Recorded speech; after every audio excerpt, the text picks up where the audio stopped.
9 de la mañana, 27 minutos, y vamos a comenzar a dialogar con uno de los abogados defensores del ex vicepresidente de la República, Raúl Sendic. Estamos con el doctor Ignacio Durán. Primero que nada, los buenos días. Buenos días. El agradecimiento por aceptar la invitación, doctor. Un placer, buen día. Bueno, confieso que es bastante difícil abstraerse en el inicio de la entrevista a mencionar la cajita o como se quiera decir. Digo abstraerse porque evidentemente desde ayer fue motivo de muchísimos comentarios. Pero me parece importante, por sobre todas las cosas, destacar algo que lo dijo en el principio del programa Danilo, y que dijo: acá me parece que hubo una omisión de tipo periodístico porque la mención a la desaparición de los comprobantes, estén o no estén dentro de una caja, pero la mención a la desaparición de los comprobantes, que supuestamente, según los dichos de Sendic, acreditaban sus devoluciones, ya habían sido denunciados en oportunidad de presentarse en la JUTEP. Es decir, que desde aquel momento, y supongo yo que en las primeras comparecencias también en el juzgado, esto era un elemento que la defensa lo manejaba como diciendo: acá hay comprobantes que acreditan la versión de mi defendido, que no aparecen, y que bueno, será responsabilidad de quien tenga que ser, pero, a ver, es un poco aquello de muerto el perro se acabó la rabia. Sí, es un poco como tú decís. A nosotros nos sorprendió la repercusión periodística y a nivel redes sociales que tuvo el tema de la famosa caja, la cajita, el archivador o como le quieran llamar. Porque como bien dijo Danilo, esto tiene muchísimos meses ya. Esto no es que fue, mirá con lo que apareció Raúl ahora cuando fue al juzgado, mirá una nueva. La verdad se está especulando, mirá la que inventó Sendic ahora. Porque lo he escuchado en varios medios, en redes. Y esto no es así, esto tiene muchísimos meses. Y lo que vale resaltar es que la primera vez que va Sendic, yo preferiría evitar el tema de la JUTEP en este aspecto, por lo que te voy a decir ahora, pero a nivel judicial, ¿qué es lo que nos importa a nosotros? Exacto. Porque a mí me importa que haya un pronunciamiento favorable para Raúl Sendic en vía judicial. Él, cuando fue voluntariamente al juzgado, él le dijo, cuando le preguntaron sobre las tarjetas corporativas, el fiscal le dijo: yo entregué mis reembolsos, mis comprobantes a los dos órganos competentes en ANCAP, a los cuales yo le debía entregar esta documentación. Exhibo en este acto, estiró la mano, se lo dio a la jueza, esta acta de directorio donde consta que yo pedí esta documentación y está extraviada junto a la de otros directorios también. No es la caja de Sendic la que se perdió. Eso también es importante. Eso también... porque ahora en la mañana Sendic lo decía con Emiliano Cotelo. No es solo los comprobantes de reintegro de gasto de él, sino de los otros directores de ANCAP. Exactamente, hay muchísimos gastos y la resolución de directorio, que es una resolución firmada por Marta Jara, lo dice claramente, la de este director y varios otros directores.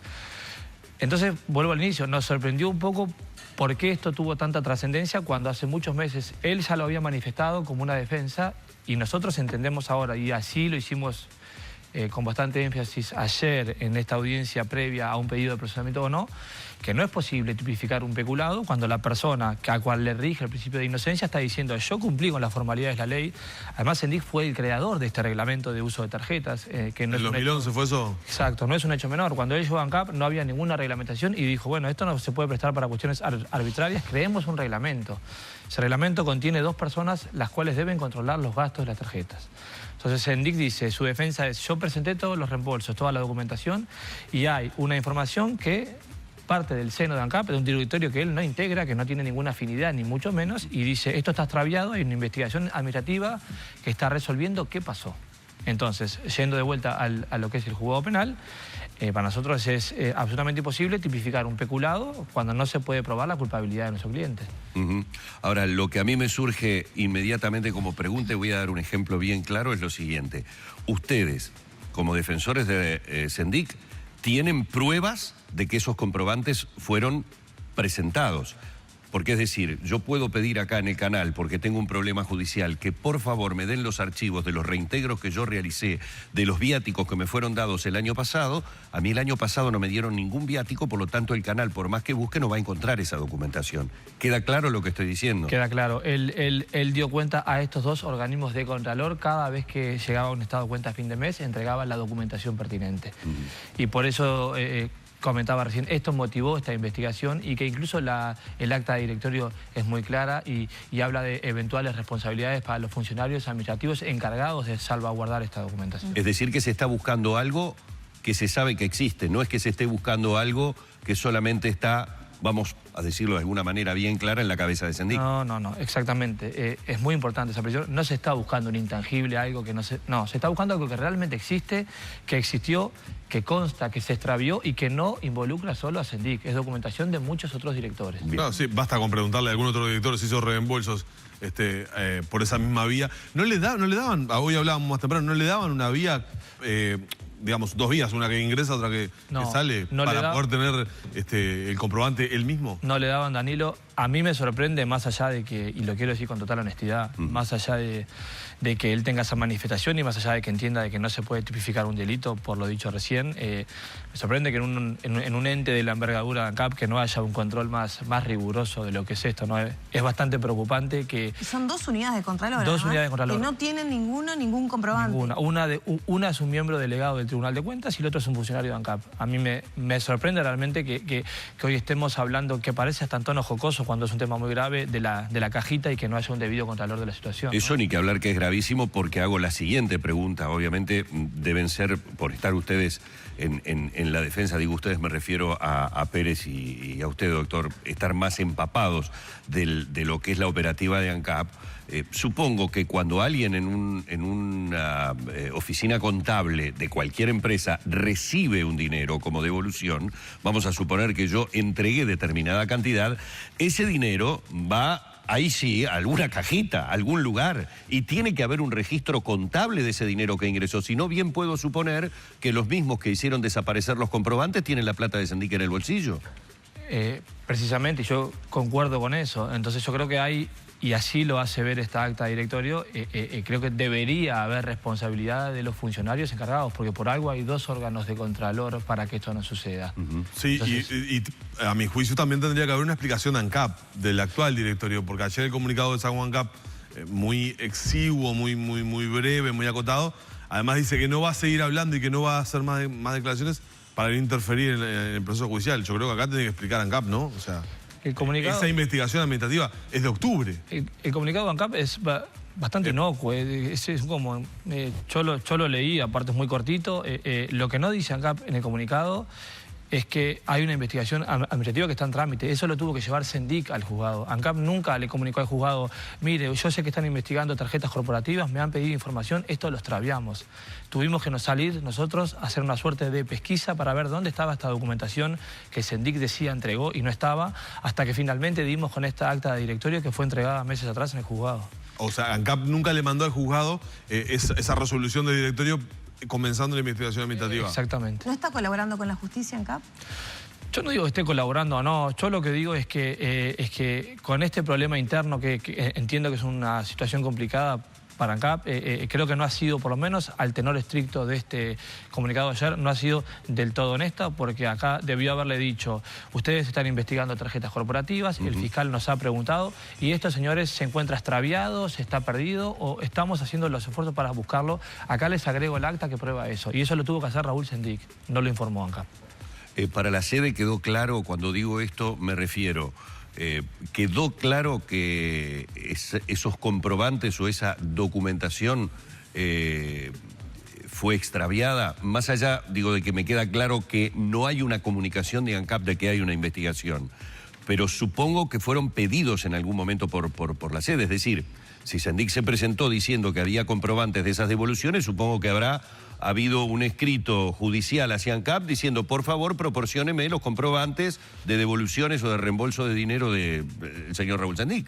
Por eso nosotros controvertimos ayer el pedido fiscal de peculado, porque entendemos que hasta que no concluya esta investigación administrativa es bastante presuroso tipificar un delito de peculado, solo en base a los dichos de la JUTEP, que la JUTEP tampoco contó con esta acta directoria y la JUTEP tampoco contó con esta información donde dice que falta toda esta documentación. O sea que cuando la JUTEP en forma textual dice que hay 35 gastos realizados con la tarjeta corporativa por Sendik que no pudieron ser justificados y que a todos nos dio la sensación por lo menos en la lectura de lo que había sido, de que Sendik no supo qué decir por esos 35, en realidad debió haber dicho que no obtuvo la información de ANCAP. Yo creo que sí. Aparte, hay que recordar que estuvo 9 años al frente de ANCAP. Es muy difícil. Incluso hicimos un ejercicio, era muy complejo decir en qué gasté, cuánto gasté. Nos sentamos horas, le mandamos como tarea, bueno, pensá en los países que estuviste, en qué gastaste, esto es muy importante. Y él te decía, yo me fui hace muchísimos años, esto tiene casi 10 años, no recuerdo en qué gasté. Hay que pedirle a ANCAP esa información. Sí. Y fuimos armándola, como decía Gumer Pérez en la nota que recién leíste, en base a lo que se acordaba Sendik. Pero esto no se puede armar, no es serio que sea en base a lo que se acuerda Sendik. Esto lo debió haber aportado el órgano competente de ANCAP. Y si ANCAP hubiese aportado eso y surge que los reembolsos de Sendik no están hechos, bueno, ahí el peculado sí está bien puesto. Y la JUTEP sí tiene que caerle con todo el peso de la ley. Pero no, hasta no se dilucide esta situación y hasta que no se demuestre lo contrario. Al Sendik le rige el principio de inocencia y no puede ser que se lo haya enchastrado de esta manera. Para ustedes, ¿esa lógica se ha invertido para el caso Sendik? Y bueno, yo te hablaba recién fuera de cámara de lo que se está manejando ahora, de lo que es la jutepización, con todo lo que ha sido Raúl y con todo lo que ha sido esta causa, que vos la viviste muy de cerca, Danilo. Ha habido un ensañamiento muy grande con él, más allá de los errores que él cometió y que fueron muchos en la gestión, que esto hay que decirlo, él también en las últimas horas lo ha salido a ratificar. Acá cuando empezó esto se hablaba de los 800 millones como si lo estuviera Raúl en el fondo de la casa, se hablaba de campos, de estaciones de servicio, de arreglos de licitaciones. Acá lo único que pudo concluir el fiscal después de 2 años de investigación, más de 30 testigos, horas de interrogatorios, documentos, es que hay abuso de funciones, que es un delito que todos sabemos que no tiene ninguna razón de ser, es el cajón desastre, todo lo que no es, bueno, vamos a ponerlo en el abuso de funciones, y un peculado que, por lo que dijimos recién, está absolutamente cuestionado. ¿Este ensañamiento que usted menciona está, digamos, traspasado a la justicia? Sí, nosotros hablamos en su momento cuando nos presentamos por primera vez por escrito, en un escrito de unas 140 hojas, que entendíamos que esto era la clara judicialización de la política. Yo lo comentaba ayer incluso en la audiencia con las partes del proceso, esto es el lavallato doméstico. Acá se pretendieron crear que esto era la Petrobras y que prácticamente Raúl es Lula y no, estamos a años luz de un hecho de corrupción o de un hecho como puede pasar en otras latitudes. Acá lo único que el fiscal puede concluir por ahora, y que es un dictamen provisorio porque falta que la jueza se pida, es que hubo abusos de funciones porque son actos arbitrarios en tomas de decisiones. El tipo dijo, bueno, contando con un informe jurídico, bueno, está bien que se haga esto con Exor, está bien que se haga esto contra la figura. ¿Eso es arbitrario? ¿Por qué es arbitrario? Si tengo un informe de jurídica que me dice que hay que seguir para adelante con la contratación. Claro, ahí lo que se cuestiona es que no haya llamado a licitación, ¿no? Sí, pero hay una explicación de por qué no se llamó a licitación. Hay un contexto. En el caso de Trafigura hay una explicación clara de por qué no se llamó a licitación, porque había un sobrante de gasoil que estaba en alta mar y que cada día que pasaba eran pérdidas millonarias para ANCAP. Estaba justo Petroecuador, con la cual ya se trabajaba. Los contratos de espejo, los contratos de trading están en las competencias de ANCAP. O sea, nos llamó mucho la atención que esas situaciones sean consideradas actos arbitrarios y mucho más cuando el fiscal pone en perjuicio de la administración, cuando Trafigura reportó $6 millones de ganancias. Y entonces, ¿por qué no van por la misma vía que Riet y Juan Gómez de recurrir la inconstitucionalidad a sabiendas de que aquellos ministros de la Suprema Corte que en su momento dijeron que el abuso de funciones era constitucional, de esos queda uno solo? Sí, porque entendemos, es buena tu pregunta, Danilo, le explicamos a Sendik, tanto a Sendik como a Coya, ¿no? Las pros y las contras de ir a la Corte, y ellos, lo quiero decir bien claro, quieren terminar cuanto antes con este asunto, quieren salir un poco de la palestra de lo que es el tema ANCAP, quieren dejar de lado el tema y más allá de que la Corte se haya modificado, yo creo que no hay, es un tema de oportunidad política más que judicial y hoy no hay conveniencia en el Parlamento para derogar el delito de abuso de funciones y no lo va a hacer la Suprema Corte de Justicia, esta es la opinión que tenemos nosotros como abogados.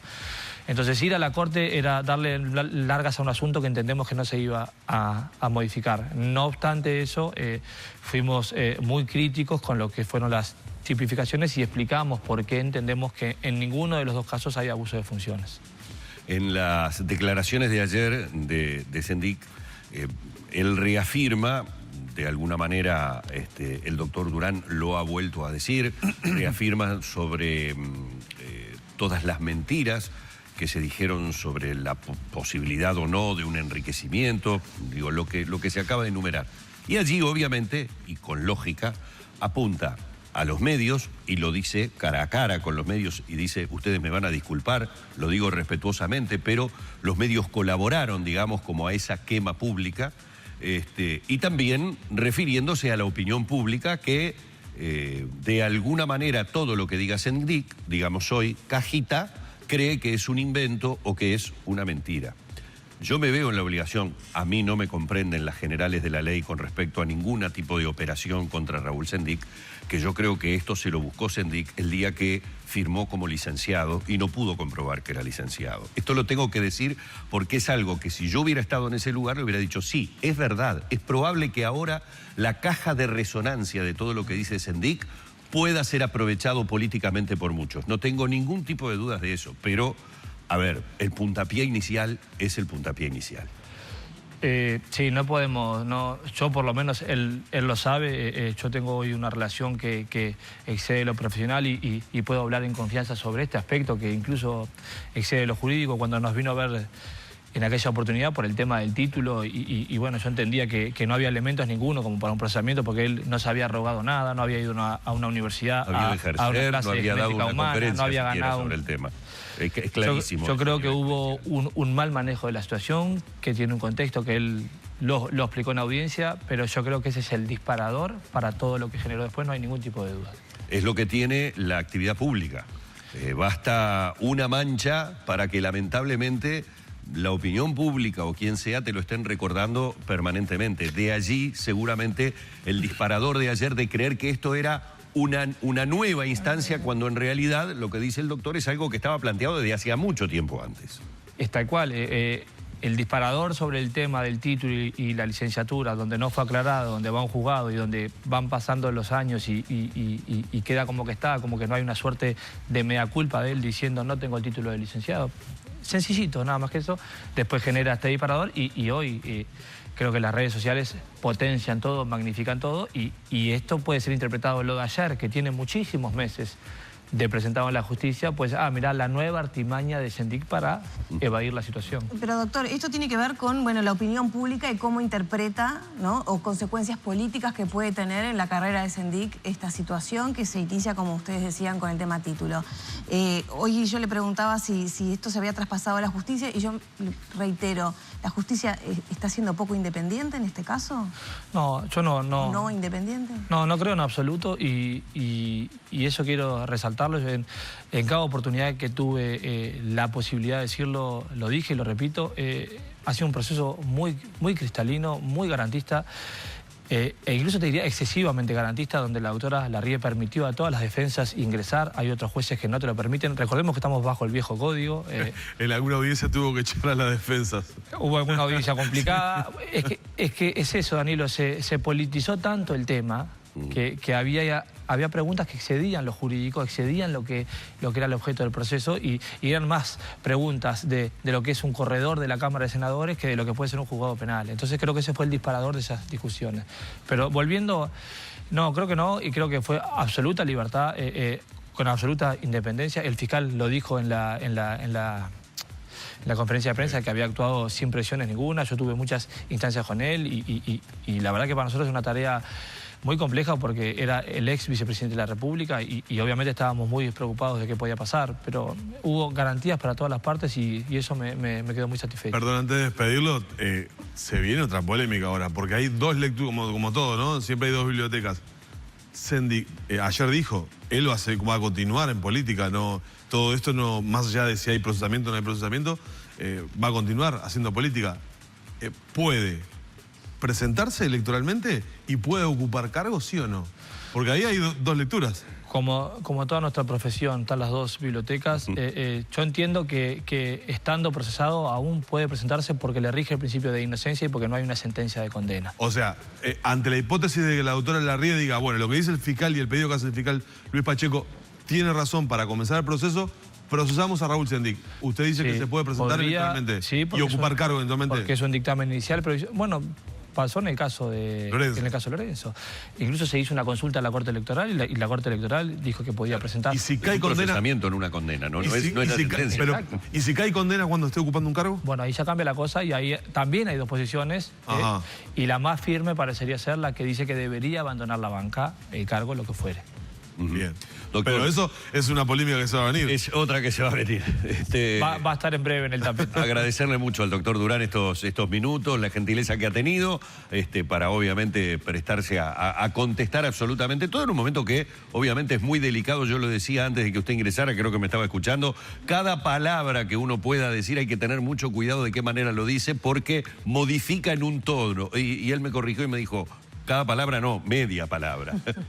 Yo sí, les agradezco una nota que le debía a Danilo y nada, es un placer. Yo también tengo que ser muy medido en cada palabra o cada media palabra porque todo lo que concierne a Raúl Sendic tiene una caja de resonancia que obviamente es muy amplia y bueno. Hablando de cajas, lo dijo usted, no yo. Doctor, gracias. Bueno, salud. Cerramos por aquí la entrevista con el doctor Durán.